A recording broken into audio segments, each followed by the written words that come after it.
Coucou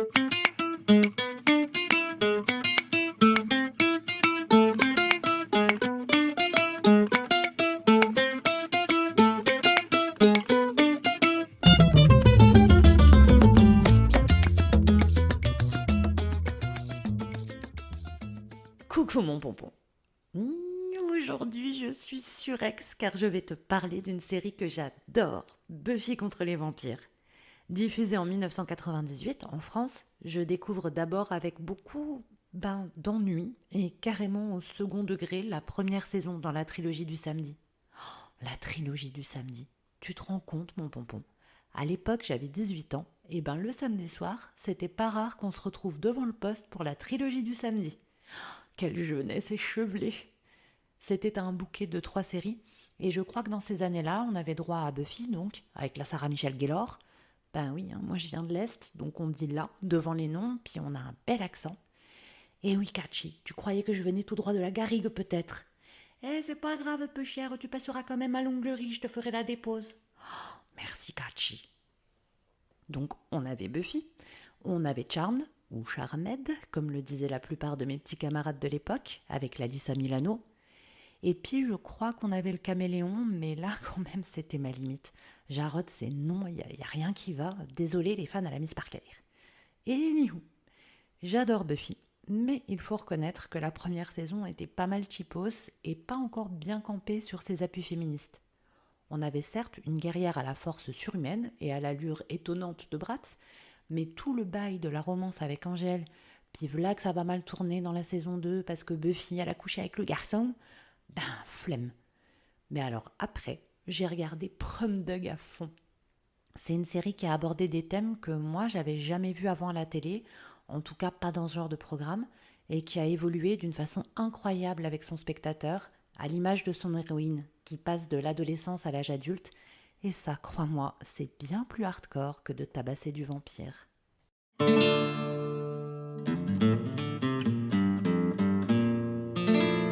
Alors, Buffy, oui, je vois un pompon levé là au fond, qui tu sais?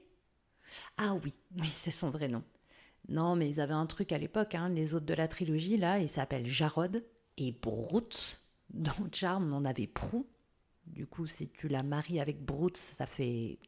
Bon, voilà, on va dire que c'était un délire de fin de millénaire. Or donc, Buffy Summers s'installe à Sunnydale. Oui, non, mais je sais, mon pompon, la meuf s'appelle Été, elle vit au vallon ensoleillé. Bon, allez, concentre-toi, c'est pas ça l'essentiel. Non mais ouvre les yeux et défonce ton petit nez, mon pompon. Pas besoin de se concentrer à ce point-là quand même. Voilà. Dès le tout début de la série, on nous présente son destin comme une terrible injustice. Virée de son ancien lycée pour y avoir mis le feu, pour sauver tout le monde du tas de vampires qui s'y trouvaient, hein, mais ça, elle peut pas le dire. Elle sait même pas ce que c'est que des vampires à cette époque-là, la pauvre gosse. Elle passe de cheerleader populaire à membre du Scooby Nerd Gang avec pour mentor le gars du CDI, wesh. Oh, mais ça, c'est l'enfer, Captain Sophro. Tu ne crois pas si bien dire, jeune pompon. Figure-toi que le patelin se trouve précisément sur la bouche de l'enfer. Oh! Et Buffy est la seule dans le monde entier à pouvoir sauver le dit monde de toutes les apocalypses démoniaques qui cherchent à sortir de ce trou à rats. C'est le coup classique de l'élu. C'est toi et personne d'autre.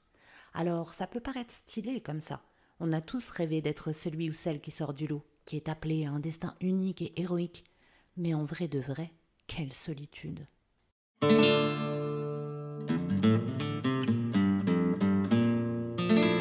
Dans plusieurs épisodes, Buffy rencontre la tueuse originelle, venue du fond des âges, ambiance chamanique et tout et tout. On découvre une femme qui a été brutalisée, torturée par un groupe de gars en capuche jusqu'à accéder à un pouvoir supérieur qu'elle n'avait pas demandé. Sa récompense? Vivre une existence brève, brutale, baignée de sang, de cendres et de silence. C'est l'enseignement que lui transmet cette tueuse originelle, par la pensée, pas par la parole, car celle-ci on ne l'a même pas douée de langage. La mort est ton cadeau, dit-elle. Comme toutes les tueuses après elle, dès que l'une meurt, une autre se lève. Des milliers de jeunes femmes, immolées, en pleine fleur de l'âge, dans l'indifférence la plus totale. C'est le destin qui attendra très rapidement Kendra, la tueuse éveillée par la première mort de Buffy, Quoi, mais c'est impossible, t'écries-tu dans un spasme de démence en arrachant les poils de ton pompon cartésien. Et pourtant si. Notre héroïne ne mourra pas moins de 2 fois dans la série, figure-toi mon pompon. Toujours est-il que Kendra, cette pauvre môme, n'aura tenu que 3 épisodes et encore. Spike, un vampire qui compte à son palmarès la mort de 2 tueuses, dit d'ailleurs que s'il est parvenu à les tuer, c'est parce qu'elles avaient abandonné, qu'elles étaient fatiguées de vivre. Il est même convaincu de ressentir une forte pulsion de mort chez chacune des élues. Nous reviendrons plus tard sur le rapport à la mort de Buffy. Ce qui la sauve en tout cas, c'est qu'elle n'est pas complètement seule. Elle rassemble autour d'elle jusqu'à d'anciens ennemis. Comment le fait-elle ? Eh bien, Buffy, c'est celle qui brise le silence.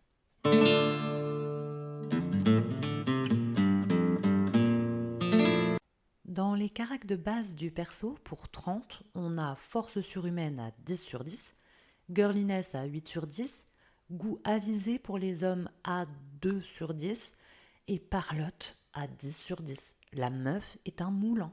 C'est paf, un coup de poing, bim, une punchline. Comme la série a beaucoup de second degré sur elle-même, les répliques de Buffy en combat ont souvent fait l'objet de vannes méta. Lorsqu'on la remplace par un robot après sa 2e mort, oui non mais passe au-dessus mon pompon, sinon on va pas s'en sortir. Eh bien, il est impensable de ne pas ajouter à l'Android un logiciel de blague pourrie, sinon personne n'y croit. Buffy, c'est la tueuse qui cause. C'est une partie de son identité, et c'est ce qui lui permet d'amener de la légèreté dans ce monde de brutes. Par l'humour, tout est mis à distance, et en partageant ce rire, elle tisse des liens sociaux forts avec ceux qui l'entourent. C'est précisément ce qui manquera à Faith, née de la mort de Kendra. Tu suis toujours, mon pompon ? Faith porte un nom bien ironique, la foi. Sans famille, sans observateur, sans amis, sans attache, Faith est livrée à la violence et à la survie depuis toujours. Elle aussi, elle punchline de ouf, mais chez elle, rien n'est mis à distance, à part les sentiments. Tout est plus violent, plus primal, on est loin de l'humour acidulé de la blonde Buffy. C'est parce que Faith n'exprime rien, se mure dans le silence et le déni de ses émotions, qu'elle tombe sous l'emprise du maire et devient, pour un temps en tout cas, le bras droit du mal. Buffy a certes parfois dû garder des secrets, comme le retour d'Angel par exemple, ou son regret d'être revenu à la vie dans la saison 6. Mais cela l'a rongée, l'a coupée de ses amis, voire d'elle-même, puisqu'elle traverse une sacrée crise identitaire à cette période, nous y reviendrons. Toujours est-il que dans son fonctionnement normal, Buffy martèle ce qu'elle est. I am the Slayer. Comme pour rentrer dans son propre personnage, l'incarner pleinement. Elle dit ce qu'elle fait, alors même qu'elle le fait. Elle commente l'action et dévoile souvent le fond de sa pensée par quelques lapsus révélateurs. C'est un livre ouvert qui rassemble et aussi qui inspire.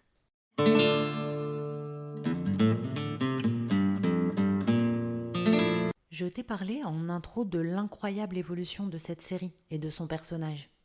Eh bien nous y voilà. Buffy, l'ex-adolescente cheerleader, membre du Scooby Gang du lycée, est devenue progressivement une jeune femme indépendante qui a su s'émanciper de toutes les règles. Dans la saison 5, le Conseil des observateurs vient lui faire passer une sorte d'inspection.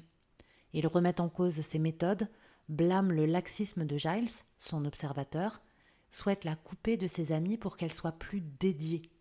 C'est-à-dire, Lago a sauvé le monde je ne sais combien de fois, dont une au prix de son premier amour, mais à Skip elle n'est pas assez focus. Eux on les aime pas tellement, Captain Sophro. Tu as bien raison mon pompon, c'est des affreux dans leur genre qui ont sacrifié la première tueuse. Au début, Buffy veut être bonne élève, et surtout ne veut pas mettre Giles dans l'embarras. Mais finalement, elle se ravise, défend ses amis vaillants qui ont tous participé à sauver le monde plus d'une fois, alors que les observateurs portent bien leur nom et ne font rien. Buffy réécrit le contrat.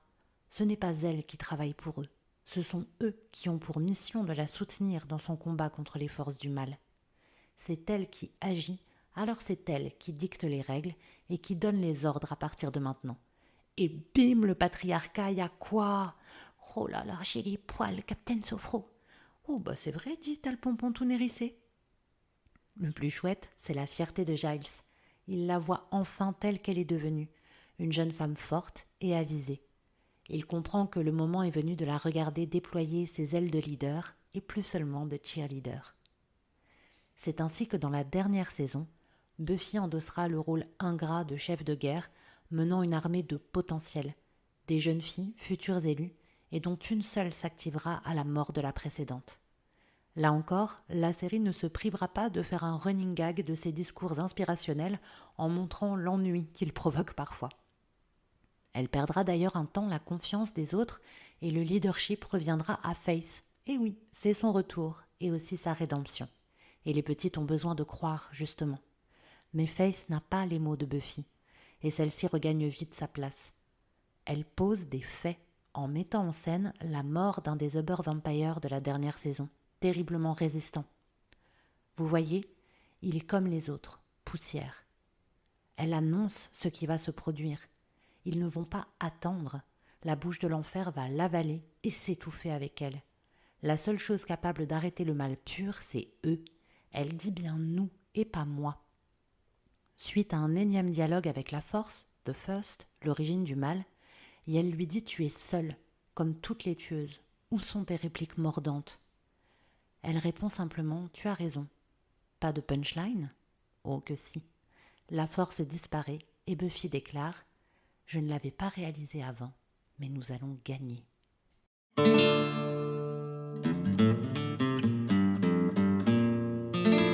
Pourtant, dans l'épisode comédie musicale que le spectacle commence, Buffy semble avoir abandonné. Emprisonnée par le secret qu'elle porte, elle était au paradis et vit sa résurrection comme une plongée en enfer. Elle appelle la mort de ses vœux, comme toutes les autres tueuses avant elle. Seul Spike le comprend, car lui aussi a traversé la mort. C'est le charme du chant qui l'oblige à dire la vérité devant tous ses amis médusés. « Donne-moi une vie qui chante pour moi, dit-elle au démon. » Buffy était perdue, mais dire cette vérité la libère. « La mort est ton cadeau, lui avait dit la tueuse originelle. » C'est seulement lorsqu'elle avait dit elle-même cette phrase que Buffy l'avait faite sienne dans la saison précédente. Sa mort était son cadeau d'amour. Elle donne la vie à Dawn, sa sœur, en se sacrifiant à sa place. C'est cette vérité que Buffy a oubliée en revenant sur Terre de façon abrupte. Mais donner la vie, c'est ce qu'elle fait, bien plus que donner la mort. La voix VOIX de Buffy est souvent ce qui présage de sa voix VOIE. Dès la saison 4, on découvre une Buffy complètement démunie et comme privée d'un de ses pouvoirs dans l'épisode presque entièrement muet Un silence de mort, où des créatures volent les voix de tout Sunnydale afin d'agir à leur guise. Buffy finit par récupérer l'usage de ses cordes vocales et pousse un cri tonitruant qui vient réveiller le spectateur, plongé dans le silence depuis 20 minutes. Le silence intervient également dans le magnifique épisode de la mort de Joyce, la mère de Buffy, mort terriblement et tragiquement naturelle. Tout l'épisode se déroule sans une virgule musicale, plongeant le spectateur dans une impression lourde et oppressante de réalité crue. C'est aussi cela, Buffy. Devenir l'autorité parentale de sa sœur très jeune, ne pas pouvoir poursuivre ses études, être contrainte de travailler dans un fast-food. Il n'y a pas de mal à travailler dans un fast-food, hein. Comprends-moi bien, mon petit pompon. C'est juste que Buffy, elle a déjà un job de sauveuse du monde à temps plein. Mais ça ne compte pas lorsqu'elle se retrouve face à son banquier. Le silence sur son identité secrète de super-héroïne semblait pourtant avoir été brisé lors de l'épisode final de la saison 3, où tous ses petits camarades du lycée lui prêtent main forte contre le maire, qui en vrai était un gros serpent géant dégueulasse. Tout le monde savait ce qu'elle faisait depuis longtemps, mais on dirait que cette vérité est de nouveau rangée dans le tiroir secret qui protège l'honnête citoyen de l'insomnie à peine le combat fini. C'est comme si tout cela n'avait été qu'une parenthèse, mais qu'au fond, personne ne veut entendre cela, et Buffy retourne à son fardeau solitaire. Cependant, cet épisode de la saison 3 préfigure magnifiquement la fin de la série, la levée d'une armée.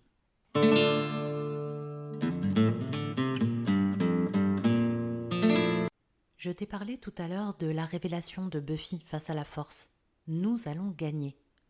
Eh bien, c'est une fois de plus parce que notre héroïne va jeter au feu la légende qu'on avait écrite pour elle depuis des millénaires et qu'elle va dicter à voix haute une mythologie collective, un « us » répété tant de fois qu'il devient réalité grâce à la magie de Willow.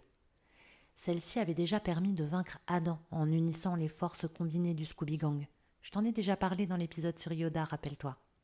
Possédée par une magie millénaire, dont les voix multiples parlent par la bouche de la tueuse, Buffy déclare « Nous sommes éternels.